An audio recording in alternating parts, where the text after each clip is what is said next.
Ksebafetu, and so it finishes in Rabat. Football saved. Senegal are African champions. The Lions of Teranga, or Teranga rather, my bad. The Lions of Teranga will take the Africa Cup of Nations back with them to Dakar for a second time in about 6 years. No, 4 years. How did it happen, bro? The game, as far as the game is concerned, there's not a lot to write home about. There were a couple of big chances here and there. The game really just started getting dramatic towards the end. But in the first half, there was a chance for Ndai to score. Bono saved that one-on-one. The second half, the game just like blitzed, bruh. I'm not going to lie. Like, the game just flew. Even the first half felt like 10 minutes. The second half, 81 minutes. And then the drama kicked off where Senegal got a goal disallowed for a very soft foul, in my opinion. The decision wasn't even allowed to go to VAR because the ref blew the whistle before the chance even concluded when the Senegalese defender scored. So obviously VAR can't intervene over there. Moving on, towards literally the last kick of the game in the box, Diouf has his hands, or his arms rather, around Diaz's neck. Obviously Diaz is going to throw himself to the ground and it's a penalty. I think it's very soft, but I've been made to understand that you can't put your hands where they were. And Kenyani be a penalty fetu. You're thinking, damn, Senegal robbed. Morocco about to win on home soil, because I kind of predicted that I smelled a stinky Diaz winner at the end. Throughout that second half, I could feel, man, that Morocco came out stronger in the second half, and I just had a feeling that it was not going to go our way. Then they give the penalty. Then it's a protest. Ow, the gents want to leave, bro. I respect it, like in the sense of taking matters into your own hands, but it's not sportsmanship at the end of the day. They leave in the tunnel. Sadio Mane stays behind, eventually gets everyone back on the pitch. And then, lo and behold, Brahim Diaz. At the moment, I couldn't laugh. At the time, I couldn't laugh because it wasn't funny. But shame Umchita tries to Panenka. I'm not going to be too harsh on him because I understand what he was trying to do in that moment. It would have been the coldest moment of the year so far. It's just that his execution was horrible. When you're doing a Panenka, you have to look at the goalkeeper. You can't just guess that the goalkeeper is going to dive in 2026. I'm sorry.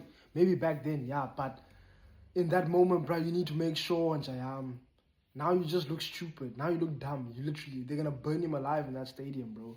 He cost his country a total Africa Cup of Nations. They could have won it. That was literally the last kick of the game, bruh. Literally the last kick of the game in regulation time. Anyways, 0-0. We move on. Extra time. Top corner, boy. Boom. Boom. And then Senegal win, bro. 1-0 at the end. There were a couple half chances for both teams towards the end of extra time. But after everything that transpired, bro, you just knew that Senegal were going to win it. On my WhatsApp, I commentate on WhatsApp personally on during games, and we were talking about how hated Morocco is, and everyone explained reasons, most of which were political, how Moroccans and North Africans don't see themselves as Africans, and therefore that's why we don't want them to win the Africa Cup of Nations, of which I also sort of concurred and understood. But my reasons for supporting Senegal were largely based on the fact that when you go to CAF Champions League games here in Africa, Confederations Cup, the North African teams, they bully us. We the Moroccans, Al Ahly. Whenever we go up there, we are subjected to horrible officiating, horrible gamesmanship, like diving and crybabying, bullying the referee, entitlement. If they were the ones leading 1-0 in this game, they would have been on the ground every 2 seconds, just trying to get a result, and gamesmanship, all that stuff. But either way, Bratina, we are happy. I can't complain. Great end to my weekend. A great end to the tournament. It's been a nice tournament.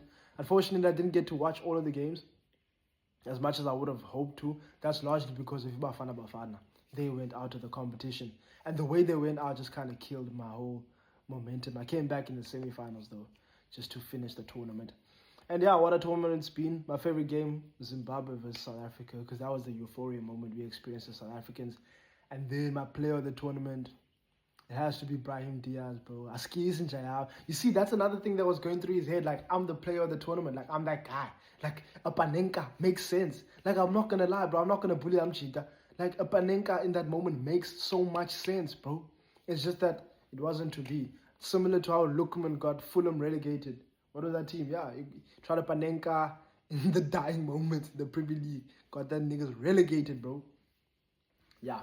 And I'm not going to be too hard on my guy. I've been with Diaz since he was breaking through the academy at Man City. He went to AC Milan with Leao, won the Scudetto for us. So me and Diaz, we're good, bro. And he came back to Madrid and he's doing a mazza there, won the Champions League.